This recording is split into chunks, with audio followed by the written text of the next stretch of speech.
Himmel, Satria, Eisen, Warrior, Hater, Pendeta, dan Frieren, Penyihir. 4 orang ini adalah sekelompok pahlawan yang telah berhasil mengalahkan Raja Iblis. Dunia pun memasuki era damai berkat kontribusi mereka. Atas jasa yang sangat besar, mereka menerima penghargaan tertinggi dari Sang Raja. Mereka juga akan dibuatkan patung yang akan dipajang di tengah kota. Dengan begitu, mereka akan terus diingat sebagai pahlawan yang melegenda.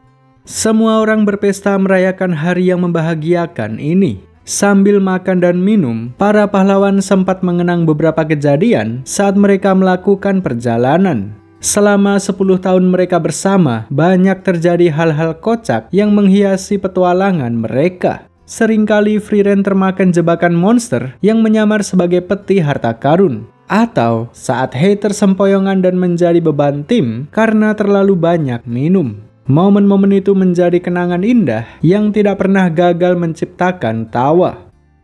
Misi sudah berhasil diselesaikan. Tibalah saatnya bagi para pahlawan untuk berpisah dan menjalani kehidupan masing-masing. Frieren ingin kembali berpetualang untuk mengumpulkan sihir.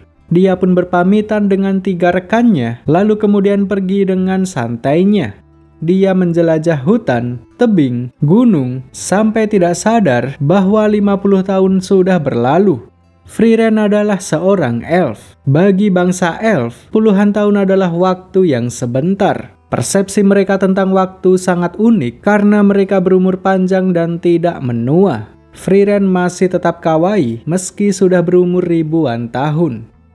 Dia pun kembali ke ibu kota dan bertemu dengan Himmel yang sudah menjadi kakek-kakek. Tidak seperti Frieren, Himmel adalah ras manusia biasa. Umur mereka cenderung pendek dan bisa menua. Begitu pula dengan Hater yang sekarang sudah menjadi pendeta boomer. Sedangkan Eisen tidak terlalu berubah semenjak mereka berpisah. Dia adalah bangsa dwarf. Bangsa dwarf berumur lebih panjang dari manusia, namun tetap lebih pendek dari bangsa elf.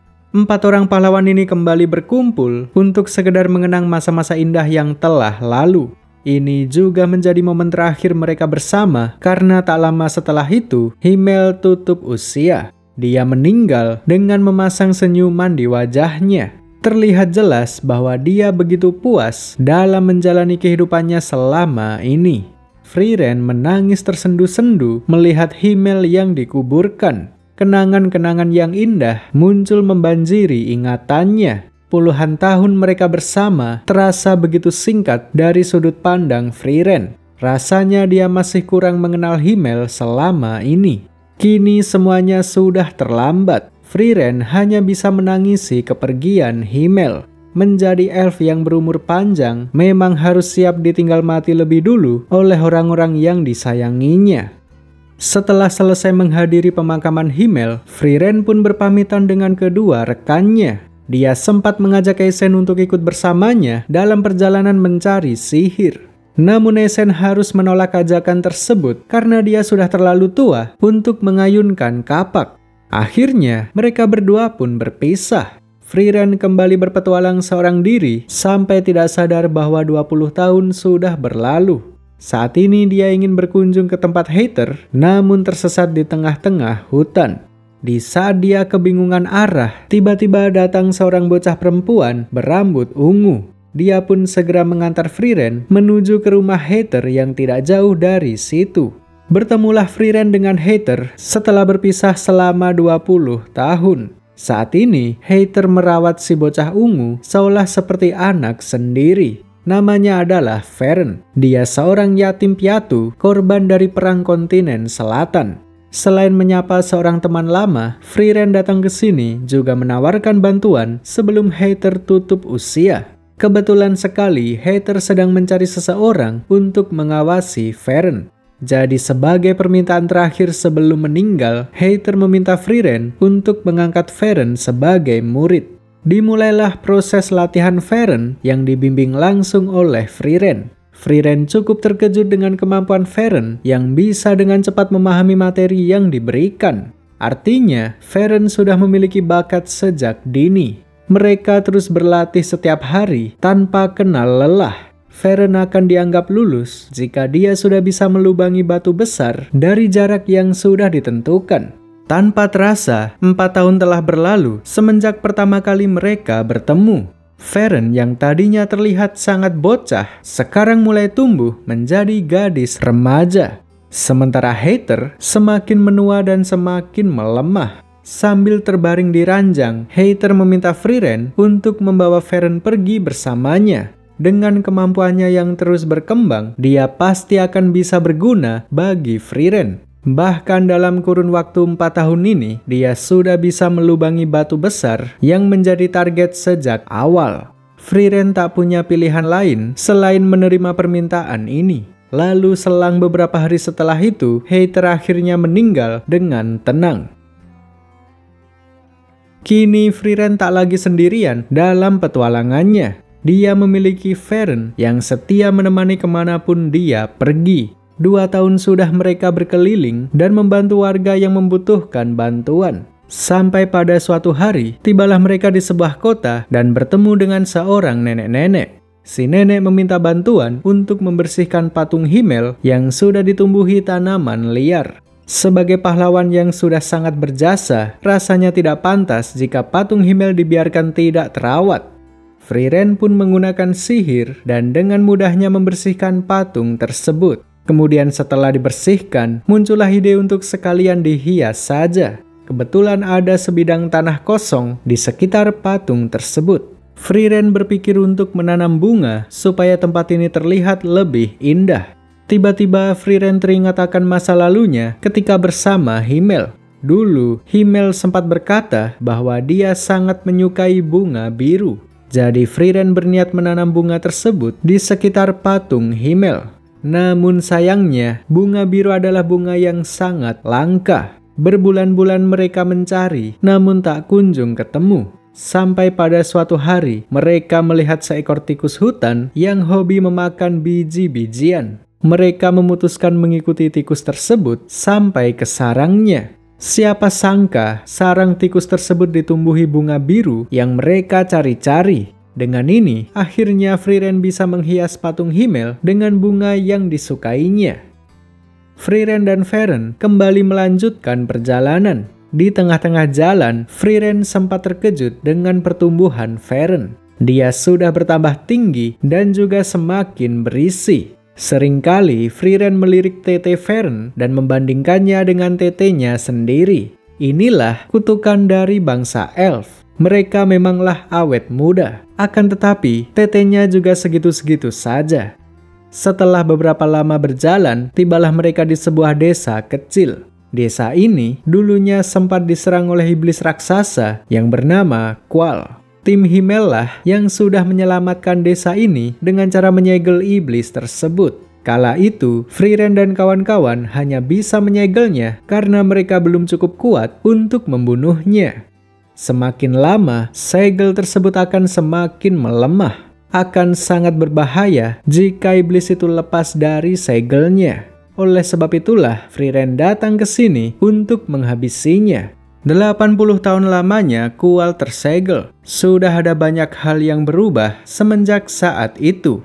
Qual yang dulu terlalu kuat bagi manusia, sekarang sudah menjadi iblis yang biasa saja. Ini adalah karena manusia terus beradaptasi dan terus mengembangkan diri. Para penyihir di seluruh dunia mengadakan suatu penelitian dan berhasil menciptakan sihir yang lebih kuat dari milik Qual.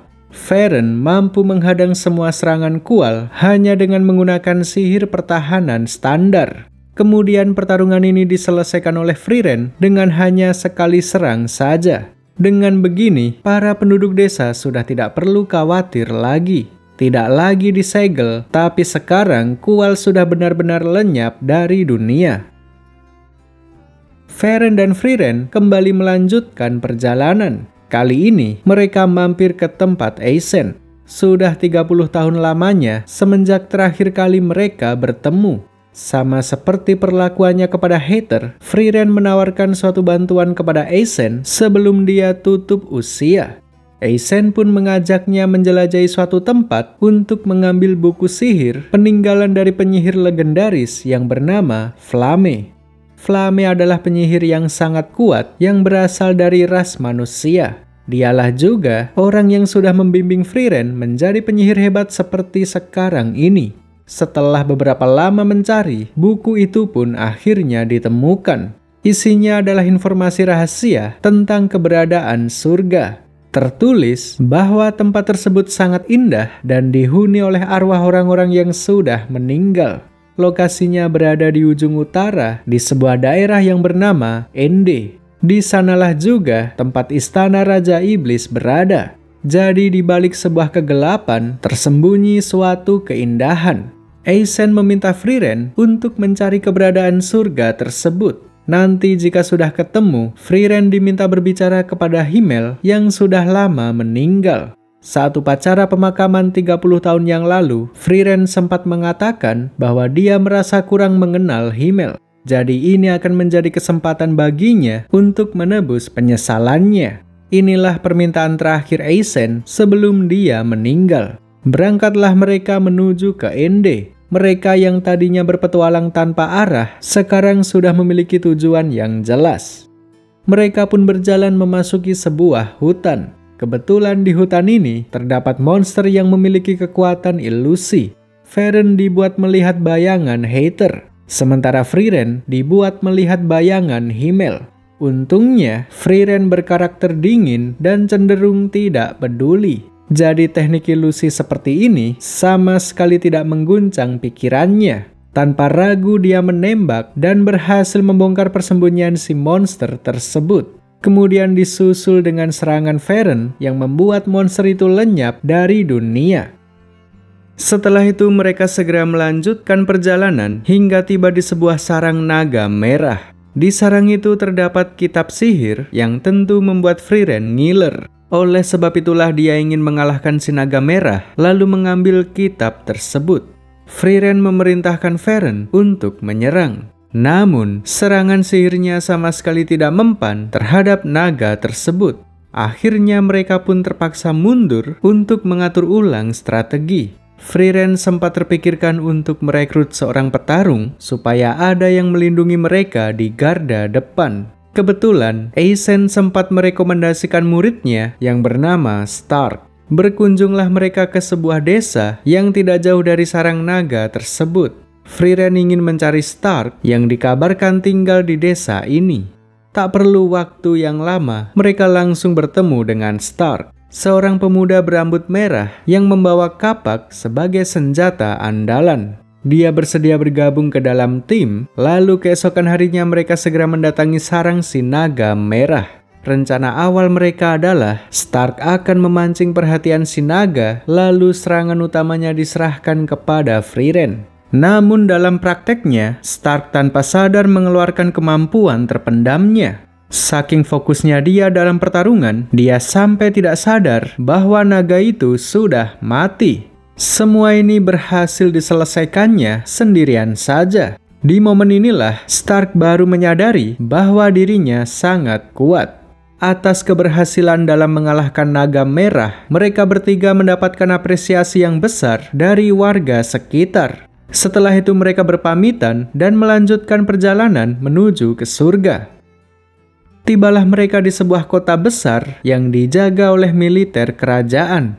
Begitu masuk ke tengah-tengah kota, Frieren tiba-tiba merasakan hawa keberadaan iblis. Dia pun bersiap menyerang, namun langsung dihentikan oleh salah satu penjaga. Ternyata, para iblis yang datang ke kota ini adalah utusan perdamaian. Sejak beberapa tahun terakhir, kota ini berperang melawan pasukan iblis yang masih tersisa. Perang ini sudah menelan banyak korban jiwa dari kedua belah pihak. Oleh karena itulah, diadakan gencatan senjata untuk mengakhiri perseteruan ini. Frieren yang tiba-tiba berniat menyerang dianggap berusaha menggagalkan proses perdamaian yang sedang berlangsung. Atas kegaduhan ini, dia pun ditangkap dan dimasukkan ke penjara. Sebagai pahlawan dengan berjuta pengalaman, Frieren tahu betul bagaimana sifat iblis yang sesungguhnya. Mereka adalah makhluk buas, licik, dan tidak bisa dipercaya. Pasti ada niatan tersembunyi di balik gencatan senjata ini. Sampai kapanpun, kaum iblis dan manusia tidak akan bisa bersatu. Dulu, ketika Frieren berpetualang bersama Himmel dan kawan-kawan, mereka pernah bertemu dengan iblis yang masih di usia anak-anak. Iblis itu sudah memangsa seorang bocah dan membuat seluruh warga desa menjadi murka. Warga mendesak Himmel untuk segera membunuh si iblis tersebut. Lalu, ketika Himmel mulai mendekat, tiba-tiba si iblis menunjukkan emosi seperti manusia. Dengan wajah memelas dia berkata, "Sakit, sakit sekali." Hal ini membuat kepala desa merasa iba dan memutuskan untuk memaafkan si iblis tersebut. Begitu pula dengan Himmel yang juga sepakat dengan semua ini. Sifatnya yang baik membuatnya tidak tega untuk membunuh si iblis. Dia pikir dengan membangun komunikasi yang baik, kaum iblis dan manusia bisa bersatu. Iblis itu pun diajak tinggal bersama di rumah kepala desa. Dia diperlakukan sangat baik, seolah seperti anak sendiri. Sampai pada suatu malam, hal yang dikhawatirkan benar-benar terjadi. Dia membunuh kepala desa yang sudah begitu baik kepadanya. Kali ini perbuatannya sudah tidak bisa dimaafkan. Sudah diberi kepercayaan, tapi malah berkhianat. Himmel yang tadinya naif, akhirnya mengerti bagaimana sifat iblis yang sesungguhnya. Dia pun meminta Frieren untuk mengeksekusi iblis tersebut. Sadar bahwa sedang terdesak, iblis itu lagi-lagi memainkan emosi manusia. Dia memelas sambil berkata, "Ibu." Untungnya, Frieren berkarakter dingin dan tidak peduli. Teknik mempermainkan emosi seperti ini tidak akan mempengaruhinya. Tanpa pikir panjang dia menyerang dan melenyapkan si iblis tersebut. Mendengar cerita barusan, Stark dan Varen akhirnya sadar betapa busuk sifat iblis yang sesungguhnya. Para iblis mempelajari bahasa dan perilaku manusia agar bisa mengelabuhi mereka. Mulai dari sini, tim Frieren akan ikut serta dalam mengawasi proses perdamaian kota ini. Sementara itu, 3 iblis yang diutus dalam misi perdamaian ini sedang berada di suatu ruangan privat. Si rambut pirang bernama Lukner, si perempuan bernama Lini, dan si rambut hijau bernama Drat. Mereka sedang mendiskusikan rencana yang sesungguhnya. Tujuan utama mereka adalah melepas sihir pelindung di kota ini dengan pura-pura berdiplomasi. Jika pelindung itu sudah dilepas, nantinya ratusan pasukan iblis akan menyerang dan menghancurkan seluruh kota. Tak lama kemudian, mereka diundang masuk ke ruangan gubernur yang memimpin kota ini. Sang gubernur yang bernama Granat ternyata tidak berniat menjalin perdamaian dengan kaum iblis. Dia menerima 3 iblis itu agar dia bisa balas dendam secara langsung. Di momen inilah, para iblis menggunakan teknik mempermainkan emosi. Mereka berpura-pura bijak dan menunjukkan rasa simpati yang membuat hati sang gubernur tersentuh. Granat pun menurunkan pedangnya dan meminta 3 iblis itu kembali ke kamar tamu. Para iblis merasa telah berhasil mengelabuhi orang-orang di kota ini. Sekarang tinggal menghabisi 1 orang yang dirasa berpotensi mengganggu. Drat memasuki area penjara bawah tanah untuk membunuh Frieren. Dia pikir Frieren akan semudah itu dibunuh. Dia tidak tahu bahwa Raja Iblis pun tewas di tangan Frieren. Akibat kesombongan dan ketololannya, dia pun tewas terkena 1 serangan di leher. Sementara di kamar tamu, Lukner dan Lini langsung menyadari kematian rekannya. Kebetulan juga, Granat tiba-tiba datang menemui mereka. Insiden di penjara membuat Granat tersadar akan niat licik dari para iblis. Rencana Lukner akhirnya terbongkar akibat rekan tolol yang sok jago. Karena sudah tidak bisa lagi bersandiwara, Lukner pun terpaksa menyerang secara terang-terangan. Dia memakai sihir darah yang dapat dengan mudah membunuh 4 penjaga yang mengepungnya. Granat mencoba melawan, namun dia tidak mampu. Lukner bisa dengan mudah membuatnya bertekuk lutut, lalu menjadikannya sandra. Sementara tim Frieren mulai membagi tugas untuk menyelamatkan kota ini. Stark dan Varen ditugaskan untuk melawan Lukner dan Lini. Sedangkan Frieren akan menghadapi dalang di balik semua ini, yaitu seorang iblis bernama Aura. Saat ini, dia berada di 10 km dari kota dengan ratusan pasukan bonekanya. Malam harinya, Stark dan Varen mulai menjalankan rencananya. Mereka menyelinap ke istana untuk menyelamatkan sang gubernur yang sedang disandra. Di saat Stark sedang berusaha melepas ikatan granat, Lugner dan Lini datang menghentikannya. Terjadilah pertarungan antara Stark melawan Lugner. Stark sengaja mengalihkan perhatian Lugner untuk menciptakan celah bagi Varen agar bisa menyerang. Lugner pun terhempas ke belakang, terkena satu serangan dari Varen. Dia sama sekali tidak menyangka bahwa sihir manusia mampu melukainya separah ini. Stark kemudian memanfaatkan kesempatan ini untuk membawa granat pergi. Dia dibawa ke tempat yang aman untuk dirawat luka-lukanya. Kemudian setelah berhasil mengamankan granat, Stark dan Varen kembali keluar untuk menghadapi Lugner dan Lini. Varen menghadapi Lugner sebagai sesama penyihir. Sementara Stark akan menghadapi Lini yang juga sama-sama petarung. Varen pun menunjukkan hasil latihannya selama ini. Dia bisa dengan mudah menahan semua serangan yang dilancarkan oleh Lugner. Bahkan Varen lah yang justru menguasai keadaan. Serangan cepat dan bertubi-tubi membuat Lugner hanya bisa bertahan. Di saat yang sama, pertarungan Stark melawan Lini juga sudah dimulai. Lini bisa meniru teknik orang lain yang dikehendakinya. Saat ini, dia sedang memakai teknik milik Aecen. Si petarung yang kuat juga sekaligus guru bagi Stark. Stark sempat merasa kesulitan menghadapi teknik ini. Namun semakin lama dia semakin sadar bahwa serangan Lini tidak seberat serangan Aecen yang asli. Teknik mereka memanglah sama, namun daya serangnya masih jauh di bawah Aecen. Stark pun mendekat dan dengan sengaja membiarkan dirinya terkena serangan.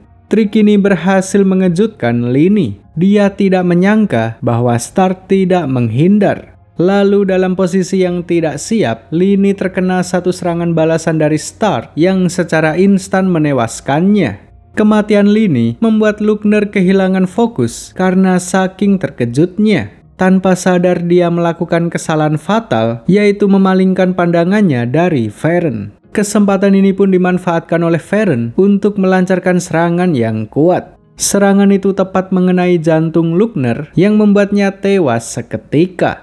Pada akhirnya, pertarungan ini pun dimenangkan oleh pihak manusia. Sementara di area luar, pertarungan Frieren melawan Aura juga sudah dimulai. Aura memiliki kekuatan timbangan sihir. Benda itu mampu menyerap jiwa lawan untuk ditimbang seberapa besar kekuatan sihirnya. Orang yang energi sihirnya lebih kecil akan ditundukkan dan dikendalikan sesuka hati oleh orang yang energi sihirnya lebih besar. Mulailah dia menggunakan timbangan itu. Aura sudah yakin akan menang karena dia bisa melihat energi sihir Frieren yang lebih kecil. Satu hal yang tidak Aura sadari bahwa apa yang dilihatnya adalah palsu. Dulu, ketika Frieren masih berguru dengan Flamme, dia diajari untuk selalu menekan energi sihirnya. Tujuannya hanya satu, yaitu mengelabuhi iblis. Iblis adalah makhluk yang sangat membanggakan sihir. Di kalangan mereka, sihir menentukan kehormatan dan status sosial. Dengan bangga mereka selalu memamerkan energi sihir kepada siapapun yang mereka hadapi. Dari situlah muncul sebuah ide untuk memanfaatkan kesombongan tersebut demi meraih kemenangan. Jika iblis menggunakan bahasa untuk menipu manusia, maka manusia menggunakan sihir untuk menipu iblis. Jiwa Aura dan jiwa Frieren sedang dalam proses penimbangan. Awalnya, timbangan itu menunjukkan bahwa sihir milik Aura lebih besar. Namun semuanya berbalik 180 derajat ketika Frieren menunjukkan sihirnya yang asli. Akibat dari semua ini, Aura terkena pengaruh dari timbangannya sendiri. Kemudian, Frieren yang memegang penuh kendali memerintahkan Aura untuk membunuh dirinya sendiri. Para iblis akhirnya berhasil dibasmi berkat bantuan Frieren dan kawan-kawan. Mereka sangat diapresiasi dan diberi penghargaan setinggi-tingginya. Para penduduk kota juga sangat berterima kasih dan mengadakan pesta kecil-kecilan untuk mereka. Selesai sudah urusan mereka di kota ini. Setelah singgah cukup lama, mereka pun berpamitan untuk melanjutkan perjalanan. Sebelum pergi, Granat sempat memberitahu bahwa sedang terjadi suatu masalah di daerah kontinen utara. Akibatnya, akses keluar masuk sangat dibatasi. Hanya penyihir kelas 1 saja yang diizinkan melintas. Kebetulan, Frieren adalah penyihir tanpa kelas, sedangkan Farron adalah penyihir kelas 3. Jika mereka ingin masuk ke daerah utara, mereka harus menjadi penyihir kelas 1 terlebih dahulu. Jadi, tujuan mereka setelah ini adalah menuju ke pusat asosiasi sihir yang ada di kota Oisas. Tulisannya Aubers, tapi dibacanya Oisas. Bahasa Jerman memang aneh. Di sana, mereka berencana mengikuti ujian untuk menjadi penyihir kelas 1. Berangkatlah mereka meninggalkan kota ini. Kebetulan, sekarang sudah masuk musim dingin. Stark sampai pingsan di tengah-tengah jalan karena kedinginan. Mereka pun singgah di sebuah gubuk kecil dan bertemu dengan seorang elf laki-laki. Dia adalah seorang pendeta bernama Kraf. Karena sama-sama kedinginan, mereka pun berbagi tempat. Kurang lebih mereka sudah terjebak di tempat ini selama 6 bulan lamanya. Banyak hal yang dilalui bersama membuat mereka semakin akrab.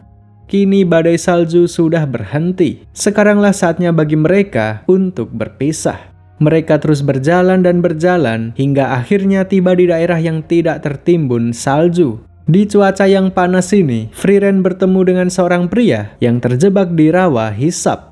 Setelah diselamatkan, pria itu berterima kasih dan mengajak Frieren mampir ke desanya. Namun kali ini, Frieren langsung melanjutkan perjalanan. Akhirnya mereka pun berpisah. Lalu selang beberapa menit, tiba-tiba Stark tergigit ular beracun. Kebetulan mereka tidak memiliki penawar untuk menetralkan racun tersebut. Hanya pendeta dengan sihir penyembuhan yang dapat menyembuhkan efek racun itu.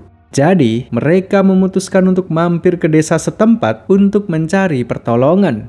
Bertemulah mereka dengan pria yang terjebak di dalam rawa. Namanya adalah Saint. Dia adalah seorang pendeta yang menguasai sihir penyembuhan tingkat tinggi. Tanpa bersusah payah, dia mampu menyembuhkan racun yang ada di dalam tubuh Stark. Kakak Saint, yang juga seorang pendeta, meminta Frieren untuk mengajak Saint agar bergabung ke dalam timnya. Sayangnya, Saint selalu menolak ajakan Frieren. Sejak kecil, Saint sebenarnya sangat ingin keluar desa untuk berpetualang. Namun, dia mengurungkan niatnya karena merasa harus tinggal di desa untuk menemani kakaknya. Dulu sebelum bertemu dengan Frieren, Saint pernah diajak berpetualang oleh teman dekatnya yang biasa dipanggil dengan sebutan gorila. Kala itu, dia juga menolak ajakan tersebut dengan alasan yang sama. Dia lebih memikirkan kakaknya daripada dirinya sendiri. Padahal, sang kakak sangat mendukung Saint untuk berpetualang. Setelah tahu apa alasan Saint yang sebenarnya, sang kakak menjadi marah lalu menamparnya. Tamparan itu membuatnya sadar, lalu dia pun memutuskan untuk menerima ajakan Frieren. Prioritasnya adalah mencari si gorila yang tidak pernah kembali ke desa sejak 10 tahun yang lalu. Frieren dan kawan-kawan bersepakat, lalu mereka pun segera memulai perjalanan. Kini, tim Frieren sudah ada 4 orang. Mirip seperti masa lalu ketika berpetualang bersama Himmel dan kawan-kawan. Seperti biasa, selalu ada hal kocak yang terjadi yang membuat perjalanan mereka menjadi lebih berwarna. Setelah beberapa lama menempuh perjalanan, tibalah mereka di sebuah desa. Niat hati ingin bersantai sejenak untuk melepas lelah.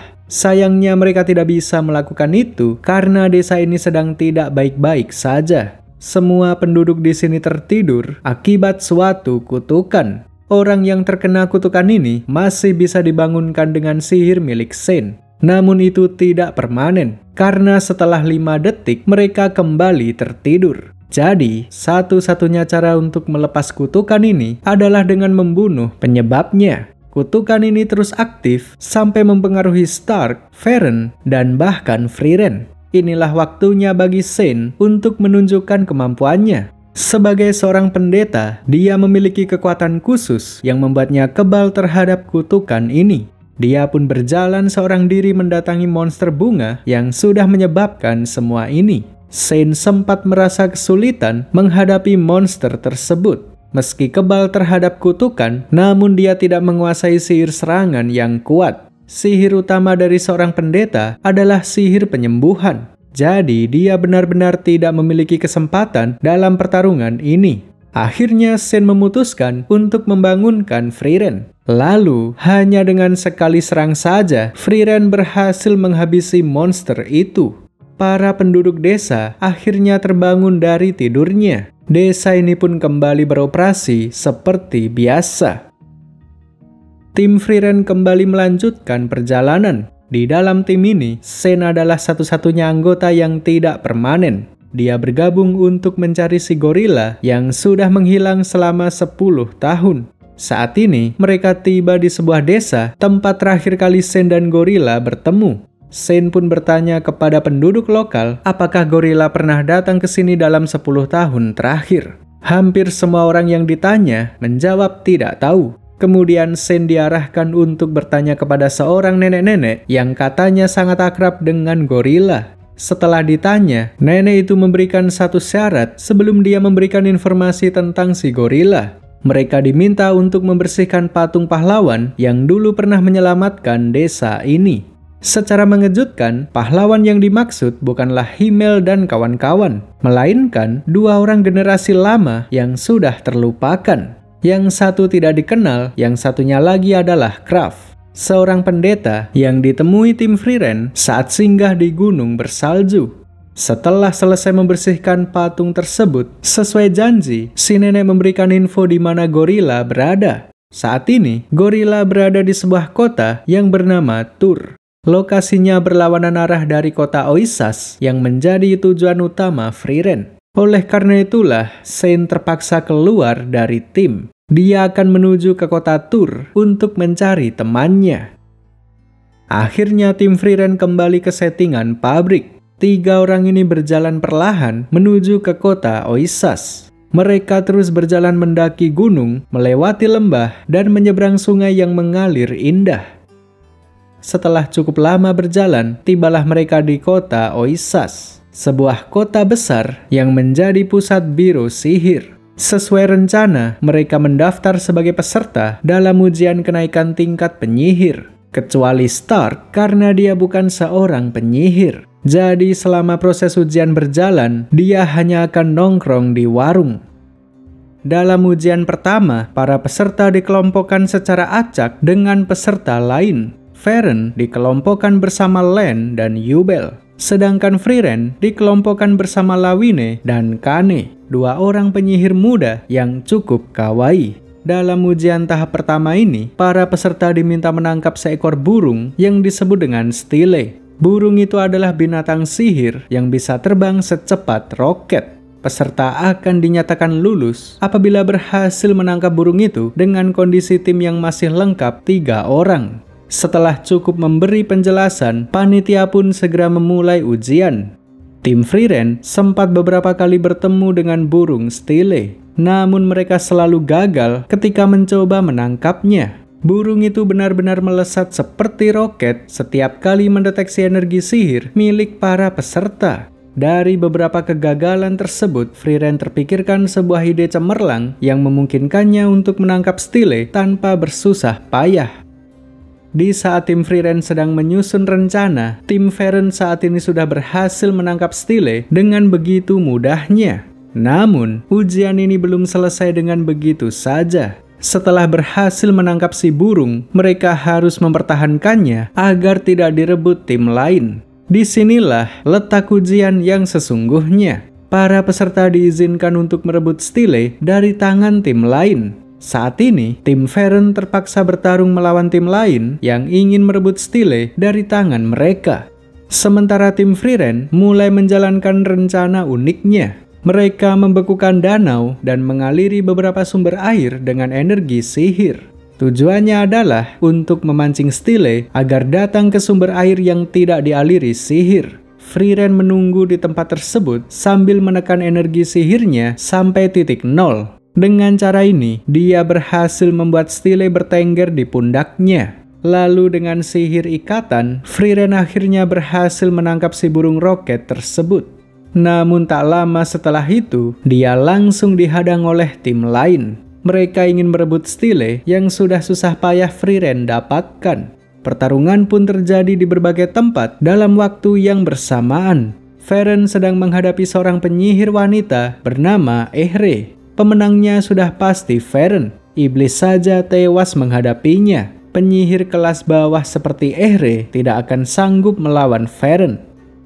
Sementara itu, pertarungan yang seimbang sedang berlangsung antara Yubel melawan Wilbur. Spesialisasi Yubel adalah sihir potongan yang tidak terlihat. Sedangkan spesialisasi Wilbur adalah sihir pengikat. Yubel sama sekali tidak bisa bergerak setelah diikat dengan sihir ini. Secara garis besar, Yubel sudah kalah. Lalu, ketika Wilbur akan menghabisinya, dalam sekejap Feren datang menghentikannya. Terjadilah negosiasi antara Feren dan Wilbur. Wilbur sempat bertanya apa yang terjadi terhadap Ehre. Feren pun berbohong dengan mengatakan bahwa Ehre tewas di tangannya. Padahal yang sebenarnya Ehre hanya pingsan saja. Feren sengaja melakukan ini untuk mengelabui Wilbur. Salah satu syarat agar bisa lulus ujian ini adalah seluruh anggota tim harus lengkap. Jadi Wilbur sudah tidak memiliki alasan untuk bertarung. Dia pun melepas ikatannya lalu pergi begitu saja. Dua orang anggota Wilbur benar-benar dipecundangi oleh tim Feren. Ehre kalah oleh Feren dan Sarf dikalahkan oleh Len. Rencana mereka untuk merebut Stile telah gagal total. Namun siapa sangka ketika mereka sudah menyerah, tiba-tiba datang sebuah keberuntungan. Terdapat burung Stile yang bertengger di atas pohon tepat di hadapan mereka. Dengan menggunakan sihir pengikat, Wilbur bisa dengan mudah menangkap burung tersebut. Dengan ini, mereka berhasil mengantongi tiket untuk mengikuti ujian selanjutnya. Sementara di tempat Frieren, pertarungan juga sudah dimulai. Lawan mereka adalah Denken, Richter, dan Laufen. Richter berniat menghadapi Lawine dan Kane sekaligus. Denken sebagai yang terkuat akan menghadapi Frieren. Sementara tugas Laufen adalah mengamankan Stile yang baru saja dia rebut. Denken adalah penyihir senior yang dianggap paling kuat di antara semua peserta. Jam terbangnya di dunia sihir memang tidak diragukan lagi. Namun, lawan yang dia hadapi adalah Frieren. Seseorang yang sudah berkecimpung di dunia sihir sejak 1000 tahun yang lalu. Bahkan di saat Denken belum lahir, Frieren sudah bertempur melawan iblis. Dengan begitu mudahnya, Frieren berhasil menjatuhkan Denken lalu menyandranya. Dengan cara ini dia berhasil memancing Laufen lalu merebut kembali burung Stile miliknya. Sementara pertarungan Kane dan Lawine melawan Richter juga semakin memanas. Sayangnya, meski sudah berdua, mereka tetap saja kesulitan melawan Richter. Terlebih lagi, lingkungan di sekitar mereka tidak cocok dengan sihir yang mereka gunakan. Kekuatan Kane adalah sihir pengendalian air, sedangkan kekuatan Lawine adalah pembekuan air. Lokasi tempat mereka bertarung tidak ada air sama sekali, jadi mereka benar-benar tidak bisa melakukan perlawanan.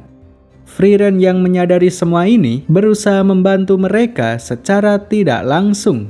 Dia menghancurkan sihir pembatas yang menutup seluruh arena ujian. Kebetulan di luar sedang hujan, jadi dengan hancurnya tudung tersebut, Kane dan Lawine bisa menggunakan air hujan untuk melawan Richter. Sihir air ditambah dengan hujan menjadi combo yang sangat-sangat epik. Mereka menyerang Richter dengan sihir air yang setara dengan tsunami. Tim Denken benar-benar sudah kalah. Namun, mereka masih belum menyerah dalam ujian ini. Mereka beralih menyerang tim yang lebih lemah dan akhirnya berhasil mendapatkan Stile. Matahari mulai tenggelam, hari pun berganti malam. Batas waktu untuk ujian ini akhirnya sudah habis. 18 peserta, termasuk Frieren dan Feren, dinyatakan lolos dalam ujian tahap pertama ini. Para peserta diberi waktu istirahat beberapa hari sebelum ujian tahap kedua. Mereka semua pun memanfaatkan kesempatan ini sebaik mungkin. Mereka melakukan hal-hal yang menyenangkan agar stres menghilang. Setelah melewati hari tenang, tibalah saatnya untuk menjalani ujian tahap kedua. Salah satu panitia bernama Sensei menjelaskan bagaimana ujian kali ini. Para peserta diminta untuk menaklukkan labirin yang ada di hadapan mereka. Mereka akan dinyatakan lulus jika berhasil mencapai bagian terdalam labirin. Masing-masing peserta diberi sebuah botol yang berisi monster golem. Fungsinya adalah sebagai alat transportasi yang mengantarkan peserta keluar dari labirin. Jadi, jika peserta merasa sudah tidak kuat, mereka bisa memecahkan botol itu supaya bisa keluar dengan aman. Tentunya, peserta yang menggunakan botol ini akan dinyatakan tidak lulus. Para peserta juga dibebaskan untuk saling berkelompok dengan siapapun yang dikehendaki. Dengan aturan seperti ini, tentunya Frieren memilih bekerja sama dengan Feren. Setelah cukup menerima penjelasan, berangkatlah mereka memasuki labirin. Sensei juga ikut bersama mereka dan akan mengawasi secara langsung. Dia memilih mengikuti tim Frieren karena mereka dianggap paling kuat dari semua peserta. Sensei melihat Frieren sebagai sosok yang sangat berwibawa. Wajar saja karena Frieren adalah salah satu pahlawan yang sudah mengalahkan Raja Iblis. Namun, rasa hormatnya langsung hilang ketika melihat Frieren yang tersangkut di dalam monster peti. Ternyata, Frieren masih belum berubah semenjak berpetualang bersama Himmel.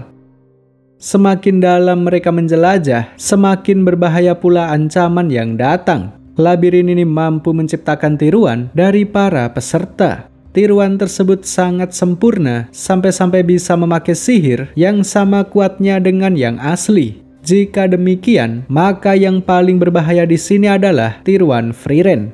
Karena paling kuat, tiruan Frieren ditugaskan oleh labirin untuk menjaga gerbang terakhir. Dia seolah menjadi raja terakhir dalam labirin ini. Seluruh peserta yang masih bertahan berkumpul di depan gerbang dan mendiskusikan bagaimana caranya mengalahkan Frieren. Dari semua peserta, Feren adalah orang yang paling dekat dengan Frieren. Karena sudah sering bersama, Feren dapat mengetahui sifat, kebiasaan, dan juga kekurangannya. Meski sangat kuat, namun Frieren masih memiliki satu kelemahan. Ketika dia menggunakan sihir, kemampuan mendeteksi sihirnya terhenti untuk sesaat. Kelemahan inilah yang akan dieksploitasi untuk mengalahkannya. Setelah beres menyusun strategi, Feren dan Frieren bergegas memasuki gerbang. Mereka berdualah yang bertugas menghadapi raja terakhir. Sedangkan para peserta yang lain bertugas di luar gerbang untuk menghadapi tiruan lainnya. Pertarungan pun terjadi di berbagai tempat dalam waktu yang bersamaan. Yubel si rambut hijau membuat semua orang takjub dengan kekuatannya. Sihir andalannya adalah sihir potongan. Sihir tersebut bergantung pada seberapa besar keyakinannya. Selama dia yakin bahwa dia bisa memotong objek yang ada di hadapannya, maka itu semua akan terwujud. Dengan keyakinan itu, dia bisa mengalahkan tiruan Sensei yang dianggap paling kuat nomor 2 setelah Frieren. Sementara di tempat raja terakhir, pertarungan penentuan juga sudah dimulai. Pertarungan berlangsung begitu sengit. Frieren saling adu sihir dengan tiruannya, sementara Feren diminta bersembunyi sambil menekan energi sihirnya. Lalu, di saat Frieren berhasil memancing perhatian si tiruan, Feren segera menyerang sesuai rencana. Serangannya telak mengenai si tiruan, namun masih belum cukup untuk membunuhnya. Si tiruan menjadi sangat murka dan mulai fokus mengincar Feren. Dengan cepat dia membalas serangan Feren yang membuatnya terhempas cukup jauh. Di saat perhatian si tiruan benar-benar teralihkan, Frieren secara diam-diam menyerang dari belakang. Dengan satu serangan yang kuat, akhirnya si tiruan pun berhasil dikalahkan. Setelah itu, Frieren segera membuka pintu gerbang yang di dalamnya terdapat sebuah kristal ungu. Kristal itu adalah semacam jantung dari labirin ini. Dialah yang mengoperasikan seluruh labirin serta penyebab terciptanya para tiruan. Dengan dihancurkannya kristal tersebut, seluruh tiruan yang ada di luar akhirnya menghilang secara permanen. Dengan begini, ujian tahap kedua akhirnya selesai. Seluruh peserta yang masih bertahan dinyatakan lulus ke tahap berikutnya. Sensei pun melaporkan hasil ujian kepada petinggi asosiasi. Pemimpin dari biro sihir ini adalah seorang elf bernama Seri. Perawakannya kecil, berambut kuning, dan cukup kawaii. Dia juga merupakan guru dari Flame, jadi hubungannya dengan Frieren cukup dekat. Seri merasa kecewa dengan hasil ujian kali ini. Menurutnya, peserta yang lolos terlalu banyak. Mereka semua juga dianggap tidak memiliki kualifikasi. Jika saja Frieren tidak ada, mungkin mereka tidak akan bisa bertahan sampai tahap ini. Karena alasan inilah, Seri sendiri akan turun ke lapangan untuk menjadi penguji dalam ujian tahap 3. Ujian kali ini sangat sederhana, yaitu wawancara langsung dengan Seri. Dengan cara ini, Seri ingin menilai sendiri pantas atau tidaknya para peserta. Dipanggillah mereka secara bergantian. Peserta yang pertama masuk adalah Kane. Belum sempat berbicara apa-apa, Seri langsung tidak meloloskannya. Begitu pula dengan 4 peserta berikutnya. Mereka semua dinilai tidak pantas untuk menerima gelar penyihir kelas 1.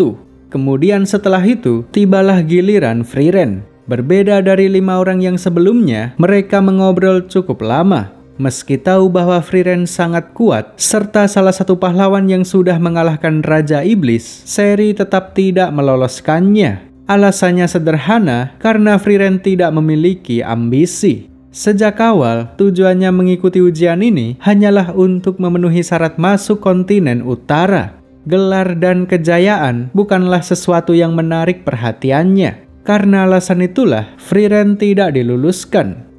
Peserta berikutnya, Feren. Seri terlihat cukup terkejut begitu mengetahui bahwa Feren bisa melihat fluktuasi energi sihirnya. Hanya orang-orang tertentu saja yang bisa mendeteksi energi sihir tersebut. Artinya, Feren memiliki bakat yang luar biasa sebagai penyihir. Atas semua itu, Feren pun dinyatakan lulus. Kemudian 5 peserta yang tersisa, yaitu Denke, Yubel, Len, Wirbel, dan Metode, semuanya dinyatakan lolos ujian ini. Seri sudah tidak lagi meragukan mereka setelah bertemu dan berbicara secara langsung. Dengan ini, ujian kenaikan tingkat akhirnya selesai. Malam harinya, tibalah saatnya penganugerahan gelar penyihir kelas 1. Semua peserta yang lolos diundang masuk ke istana Seri. Sementara Frieren hanya bisa menunggu di luar karena dia tidak lulus. Untungnya ada Stark yang bersedia menemaninya selagi menunggu Feren. Tuntas sudah urusan mereka di kota ini. Pagi harinya mereka pun beranjak pergi untuk melanjutkan perjalanan. Frieren Season 1 selesai sampai di sini. Perjalanan menuju ke surga bersambung di season berikutnya.